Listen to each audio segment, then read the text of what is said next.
A famous explorer once said that the extraordinary is in what we do, not who we are. I'd finally set out to make my mark, to find adventure. But instead, adventure found me.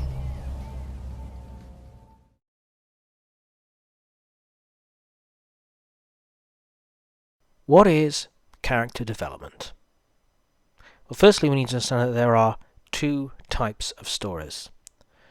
There are adventures that have heroes, or there are heroes that have adventures.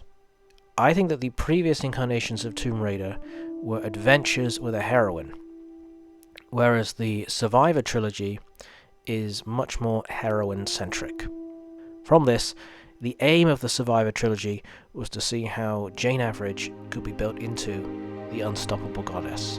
The trial in the Survivor Trilogy is how does this girl become the Tomb Raider? The greater the distance to traverse to this objective, the greater the adventure. So why does it matter? Well, what's the difference between Tetris and story-heavy games like, say, for example, the Resident Evil franchise? Well, they're both video games, aren't they? The obvious difference is that one is simply a sport in digital form, and the other is a story completed as a challenge or game.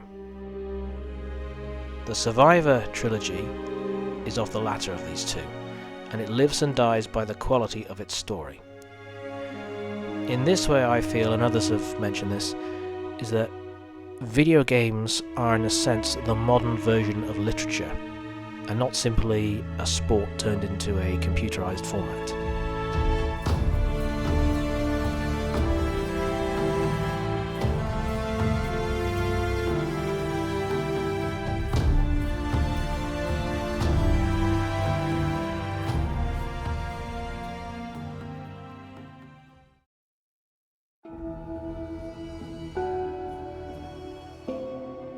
Lara's situation. What do we know about her? She is a university-educated archaeology student. She is of a landed aristocratic family, and we learn in the later games that she has a rivalry with her uncle for the estate. She is scarred by the death of her mother from a plane crash, and the distance between her and her father, who eventually kills himself, seemingly caused by his self-destruction from his obsession and a quest for immortality, supernatural, and the resurrection of his wife. We also learn that she is versed in basic tomb raiding skills of climbing, shooting, and general survivalism. But more than this, we see that she is shy, frightened, unsure of herself, and has much to learn. It is interesting that throughout the game, Lara is assisted by many mentors who complement her own developing skills and judgment. Her greatest mentor is that of her best friend, Sam. We learn that it is Sam who has previously helped to build up her confidence and belief in herself as the two were students in London. And this is really the drive of the first game. It is the rescue of Sam from the terrible fate posed by the Solari cult. This is the rescue of the fair maiden trope, dare I say. Now, we'll get this out of the way first. In some aspects of a rejected storyline, Sam and Lara were presented as being in a romantic sexual relationship. But I think that doesn't work, and I think their relationship is much more than that. Sam is probably Lara's first intimate adult relationship, possibly romantic in an asexual sense. But really, Sam is presented as Lara's best and only friend. And this is the call to adventure. Can Lara rise up and become the hero needed to save her friend? After saving Sam and releasing the other survivors from the magical trap of the island, Lara is now confronted with the realities of the existence of the supernatural which had previously fascinated and obsessed her father. She now has a new mission and opportunity to redeem her father by furthering his work. Although Lara has saved the day, at least 3 of her friends were lost in the island incident, and it is clear that the theme of guilt now emerges here, at her having been responsible, if not tangentially, for these deaths. Now, this guilt is linked back to the death of her father, and it is not that Lara is actually realistically guilty, it's that she feels guilty for the associated tragedies around her.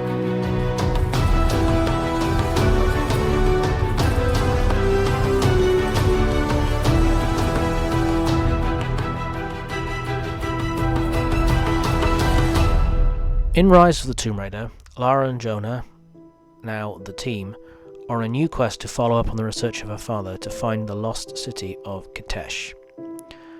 Her hopes are that if she can find the city, her father will be redeemed, and with it, so shall she. Trinity reflect a kind of anti-version of the Tomb Raider, as they scour the world looking for mystical artifacts to either change the world or rule it, or in any case, achieve ultimate power with. In this game, they are on the hunt for the secret of immortality.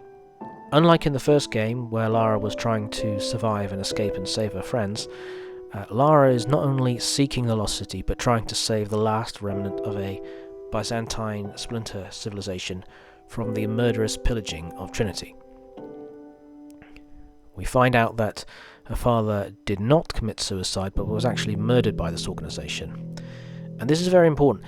This changes the tragedy of the loss of her father by suicide, motivated seemingly by a combination of his obsession and disgrace, to one of Lara being attacked by this organization via the murder of her father. Trinity becomes the new monster, being the actual cause of her pain, not to mention that her father was manipulated by one of its high-level members. Things are also complicated in that it is revealed that her father was once a member of this organization, being part of the same big evil that she is now at war with. In Rise of the Tomb Raider, Lara's motivations change from grief to that of revenge for killing her father and corrupting him and destroying his mind and reputation as well.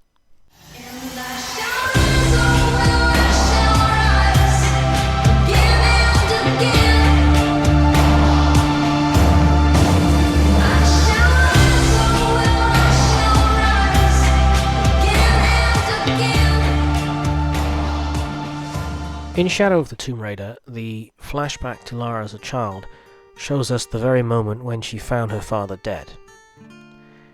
Even though we know now that he was murdered, and this was nothing to do with her, the themes of guilt arise yet again in this game.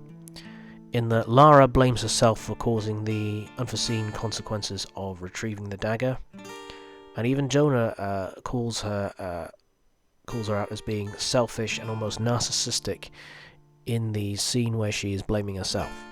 And in a side quest, we actually see Lara's own self-blaming symbolized when she suffers a hallucination. In this we see people that she's killed, or people who have died as a result of her activities. It's interesting that in Shadow of the Tomb Raider, Lara's self-centered questing against Trinity is developed almost to the point of obsession. And this links her back to the weakness of her father, who also had an obsession-prone personality.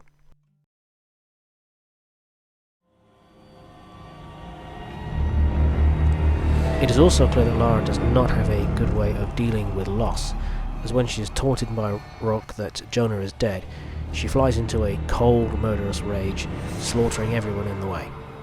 She really isn't the frightened girl anymore, and has become a harnessed killing machine. This is a secondary theme to her character in that she no longer is merely lethal when she's trying to survive, but can harness her own lethality to serve her emotional needs. It is suggested that she is actually turning into a monster who may even be worse than Trinity itself. And we have seen flashes of this throughout the trilogy, in that she is more than capable of cold-blooded ruthlessness. By the second half of Shadow of the Tomb Raider, she is literally covered in mud and is acting like some sort of feral beast.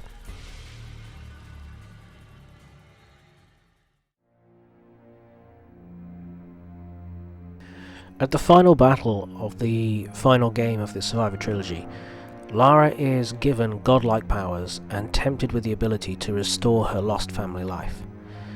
That she has now taken what Trinity desired links back again to her self-destructive cycle of falling down the same path of her father. Her obsession for the same object that Trinity covets reaches fruition, as she has now defeated the organization, seizing its prize, and now stands on the edge of darkness.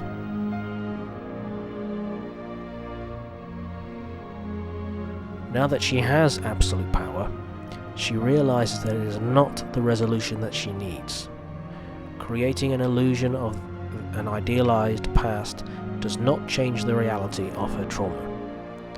Instead, Lara rejects this, and by rejecting it, she replaces it with the new reality of accepting the disaster fully as both real, unchangeable, and as a part of her that no longer needs to be fought. Her obsession of revenge has been escaped, and the weakness that her father had has also been exceeded.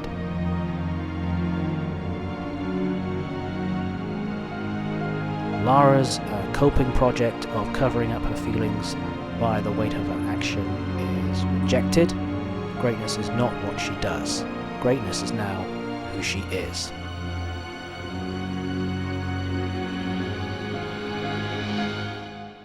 In the final scene, we see Lara embracing her new and complete identity as Lady Croft, the Tomb Raider, ready for the new adventures ahead. The line of not taking herself too seriously, I think, is a sign of the injection of fun back into the character. There is a real reunion between the adventure-dreaming girl and the adult Lara as an internal reconciliation that the undamaged version of her is now the same as the present form.